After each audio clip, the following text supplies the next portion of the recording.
Imagina que despiertas una mañana en un pequeño pueblo en Bajío, en 1810. El aire huele a maíz y a polvo, pero también a algo nuevo, a inquietud. Esa madrugada, un cura que hasta hace poco predicaba sobre salvación del alma, levanta la voz y hace sonar una campana. No llama a misa, llama a la guerra. Yo soy Ed Gamboa, comencemos. Ese hombre, Miguel Hidalgo y Costilla, será recordado por los siglos como el padre de la patria mexicana. Pero, ¿quién era realmente? ¿Un libertador convencido? ¿Un sacerdote que perdió el control de una revuelta? ¿O un hombre empujado por las circunstancias a convertirse en símbolo? Bueno, hoy iniciaremos a recorrer la historia de México a través de sus personajes. En el episodio pasado ya hablé brevemente de la independencia mexicana. En este episodio viajaremos al origen de todo, el momento en el que un cura mestizo rompió el silencio de 3 siglos de dominio colonial y encendió la chispa de la independencia. Para entender a Hidalgo hay que mirar la jaula en la que vivía. A comienzos del siglo XIX, la Nueva España era una sociedad profundamente desigual.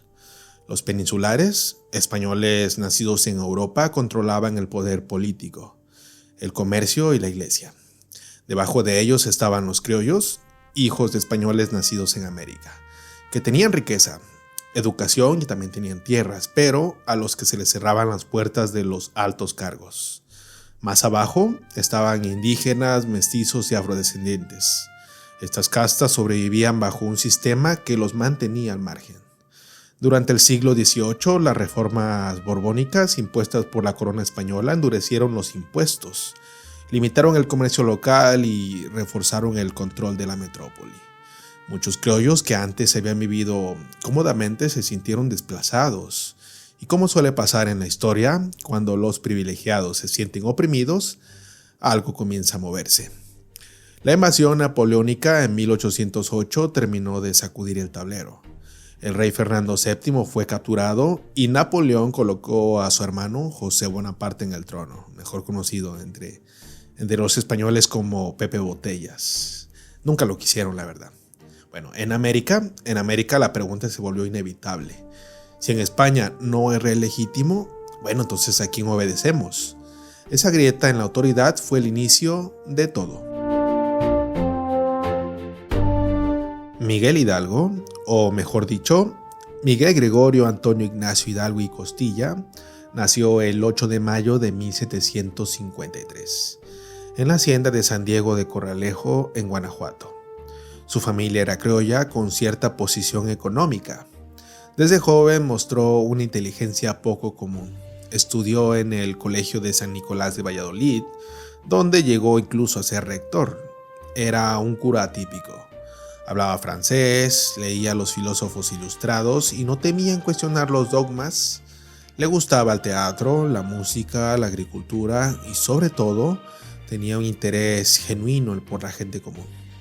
Cuando llegó a la parroquia de Dolores, encontró una comunidad pobre y explotada.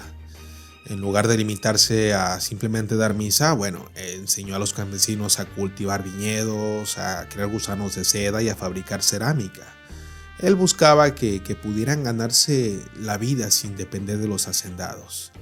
Aquello le ganó muchas simpatías en el pueblo, pero también sospechas dentro de la iglesia. Un cura que enseñaba autosuficiencia podía ser visto como un peligro. Fue en esos años cuando conoció a Ignacio Allende, un militar criollo con ideas de cambio, y a Juan Aldama. Ambos parte de un grupo que conspiraba en el estado de Querétaro junto con Josefa Ortiz de Domínguez y su esposo, el corregidor Miguel Domínguez. Su plan era levantarse en armas contra las autoridades virreinales y formar una junta de gobierno propia. Pero el plan pronto fue descubierto. Fue descubierto antes de tiempo y la noche del 15 de septiembre de 1810, Josefa Ortiz logró avisarles a tiempo. Hidalgo, sin más opción, decidió adelantarse. En la madrugada del 16 de septiembre hizo sonar la campana de su parroquia y llamó al pueblo a levantarse. No hubo un discurso preparado, solo una arenga improvisada. Viva la Virgen de Guadalupe, muera el mal gobierno, viva Fernando VII.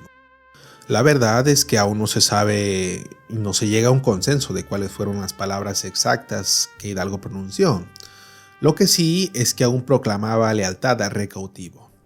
No pedía independencia total, sino el fin del dominio de los peninsulares y una mejor administración. Pero esa ambigüedad no importó, el pueblo entendió el mensaje. El fuego estaba encendido. En cuestión de días, miles de campesinos, artesanos e indígenas se unieron, avanzaron hacia Guanajuato y tomaron la ciudad. Este fue un episodio bastante sangriento, conocido como la matanza de la Alhóndiga de Granaditas. A partir de ahí, el movimiento creció, pero también perdió bastante control. Los seguidores de Hidalgo actuaban más por rabia que por estrategia, y eso alarmó incluso a sus compañeros criollos.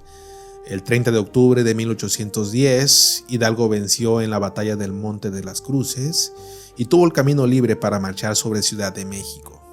Pero entonces algo cambió, algo pasó. En lugar de avanzar, decidió retirarse.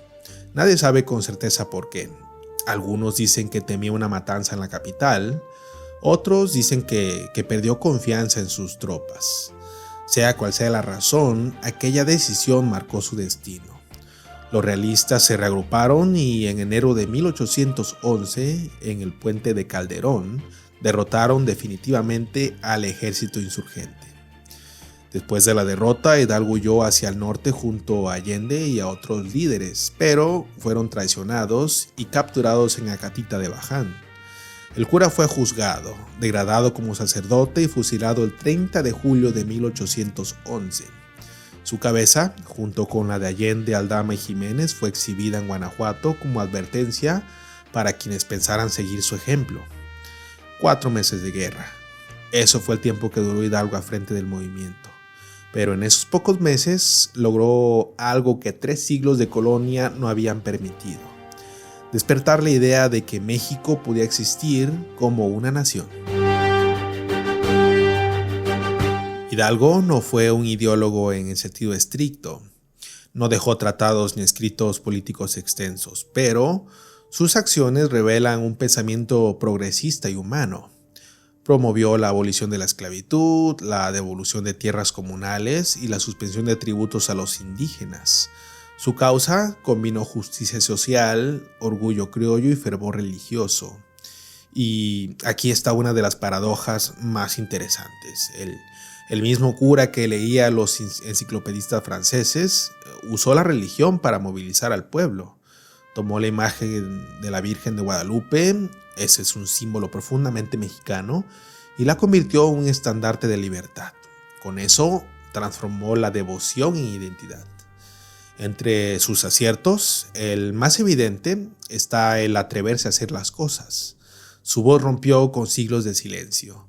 Supo interpretar el malestar de su tiempo y convertirlo en acción. Su movimiento no tenía una estructura clara ni ejército, pero sí tenía mucha esperanza. En sus decretos, aunque breves, sentó las bases de un cambio que luego otros consolidarían. Pero también cometió muchos errores. Su ejército, compuesto por campesinos sin entrenamiento, pues carecía de organización. La violencia desbordada en ciudades como Guanajuato le restó apoyo entre los criollos moderados, y su decisión de no avanzar hacia la capital después del Monte de las Cruces es uno de los misterios estratégicos más discutidos de la historia mexicana. Muchos creen que esa fue la oportunidad perdida de terminar la guerra antes de que empezara.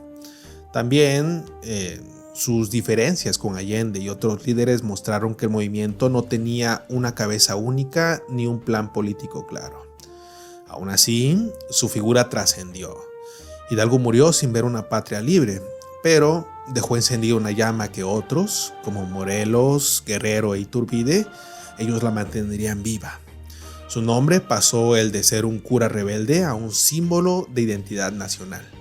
Cada 15 de septiembre, cuando el presidente repite su grito, en realidad está evocando aquella madrugada que un hombre decidió no callar más. De Hidalgo podemos admirar su valentía, su sentido de justicia y su capacidad para inspirar a un pueblo. Pero también debemos cuestionarlo.